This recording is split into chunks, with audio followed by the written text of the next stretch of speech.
il pensait simplement exprimer son opinion. Il ne s'attendait certainement pas à voir sa vie basculer. Aujourd'hui, Oli, du célèbre duo Big Flo et Oli, révèle avoir reçu des menaces de mort après sa prise de position contre le Rassemblement national. Une confession glaçante qui relance le débat sur la liberté d'expression des artistes en France. Pendant des années, Big Flo et Oli ont soigneusement évité de s'impliquer dans les débats politiques. Les deux frères préféraient laisser leur musique parler pour eux. Mais lors des élections législatives de 2025, Oli a décidé de sortir de son silence. Sur Instagram, il appelle ouvertement ses abonnés à faire barrage à l'extrême droite.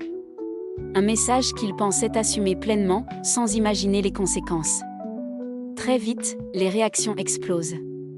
Les commentaires haineux se multiplient. Puis viennent les insultes, les intimidations et enfin les menaces de mort. Une violence qui dépasse tout ce qu'il avait connu jusque-là. Dans un entretien accordé au journal Le Monde, le rappeur raconte avoir été totalement dépassé par cette vague de haine. Il confie avoir dû prendre une décision radicale pour protéger sa santé mentale, bloquer son propre compte sur les réseaux sociaux afin d'échapper au flot incessant de messages violents. Cette révélation montre à quel point les réseaux sociaux peuvent devenir un terrain extrêmement hostile dès qu'une personnalité publique exprime une opinion politique. Pour Oli, quelques mots publiés sur Instagram se sont transformés en véritables cauchemars.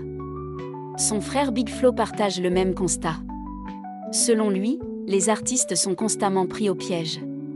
Lorsqu'ils gardent le silence, on leur reproche leur manque d'engagement.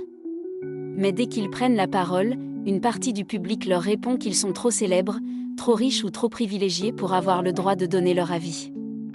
Une contradiction qui rend toute prise de position particulièrement risquée.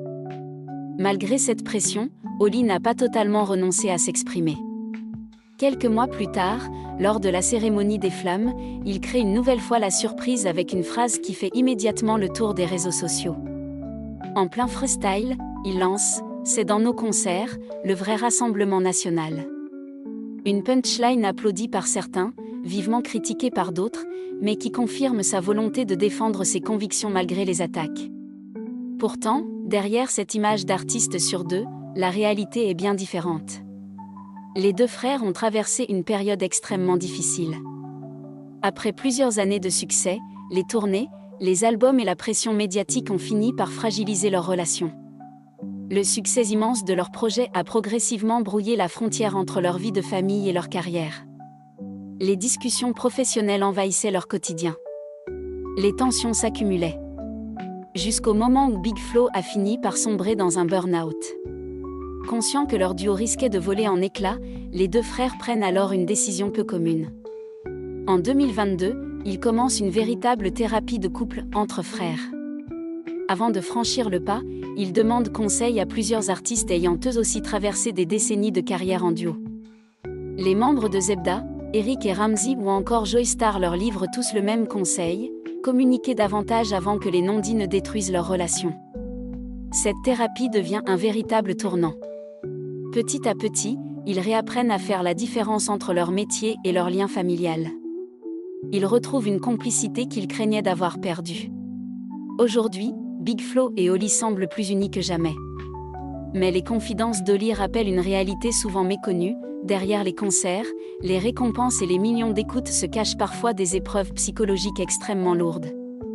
Les menaces de mort, le harcèlement en ligne, la pression permanente des réseaux sociaux et les divisions politiques peuvent toucher n'importe qui, même les artistes les plus populaires. Une chose est certaine, cette prise de parole d'Oli ne laisse personne indifférent. Entre ceux qui saluent son courage et ceux qui continuent de le critiquer, le débat reste plus vif que jamais. Une preuve supplémentaire qu'aujourd'hui, quelques mots publiés sur Internet peuvent provoquer une tempête aux conséquences bien réelles. Donnez votre avis en commentaire. Un artiste doit-il prendre position sur des sujets politiques, ou vaut-il mieux qu'il reste neutre ? Pensez à aimer la vidéo, à vous abonner et à activer la cloche pour suivre toute l'actualité des célébrités françaises.